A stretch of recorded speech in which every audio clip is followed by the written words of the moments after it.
ምን ለማለት አንተ ከጥም ጀምሮ እድሜ የምትለው የታቀኛለህ እኔ ብለው ቆይ አንድ ነገር ልንገራችሁ አሁን ፊልም ላይ ያለን ምናምን ከሚሉ ወጣቶች እኔ ከነሱ ባንስ እንጂ እኮ ያን ያህል መበልጥ ነገር አለኝ ወጣለህ ጋሼ ሳይሆን አንተ አታፍርም ነው ወፈፊናት ልጅቱ አልበልጥም ከዛ ደግሞ ይሄ ውፍረት ምናምን ትሉት አንድ ነገር ልንገራችሁ ወፍራም አያፈቅርም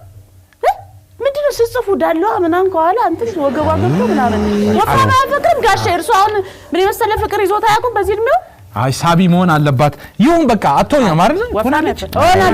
ሆናለሁ አይ እሳቸው የሚወስኑት ለምን መሰለ ሆናለሁ እድሜ ላልከው ማንሳው ነገር የለኝም ውፍረት ላልከው ደግሞ ምንም ችግር የለውም እናንተ ስጡኝ እንጂ በአንድ ሳምንት ይሄ ነገር እንዴው የሚሆን አይመስለኝም እንዴው አይደለ ነከን ነው የሚናገር እንዴው አንተ ይሆናል በል አይ ልጅቷ ስንት አመትሽ ነው 21 ነሽ አታፍሪም እኮ ብዬ ገጸ ባህሪዋ ስንት አመቷ ነው 19 ነች እኔ 18 ተኩል ምናምን ሆናለሁ አይሊናም ይላት አይ እንትን ነው ወፈፊናት በዳው አይ ደከምን ዝም ብለን እንትን እንላለን በቃ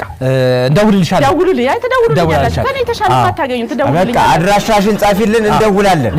በቃ እሺ ግን ምን አለ መሰላችሁ አደራ እንትን ከሰዓት ምሳ ሰዓት ምናምን እንዳደውሉ በጣም ቢዚ ነኝ አይደል ቢዚ ነኝ ጧት ደግሞ ተኛለሁ በቃ ማታ ወይ እንደው ሰዓት በፊት አልነጽ ማታ እንዳደውሉ ማታ ብታይ ባለ ያው እንደምታዩት ሳቢ ምናምን አይደለ ደስ ይላል አምሬለ በጣም ይቀናል ቀናተኛ ባል ነው ያለኝ ስለዚህ ማታ እንዳደውሉብኝ እሺ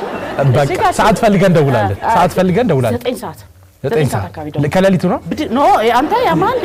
ቀለ ብድግ ነው ማረጋው በቃ 9 ሰዓት ምናምን አስደውሉልኝ እሺ በቃ ሂጂ እንደው አሁን የመሸረው ታኙ ባልሽ ጋር ሂጂ በቃ ሰይጣኔ ደውልሽ አደከምኖት አይደለ እንግዲህ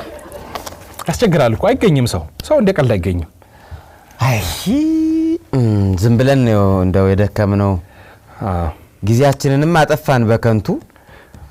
ችግር የለውም ግን ድጋሚ ማስታወቂያ እናወጣና እንጠራለን ተዋናዮች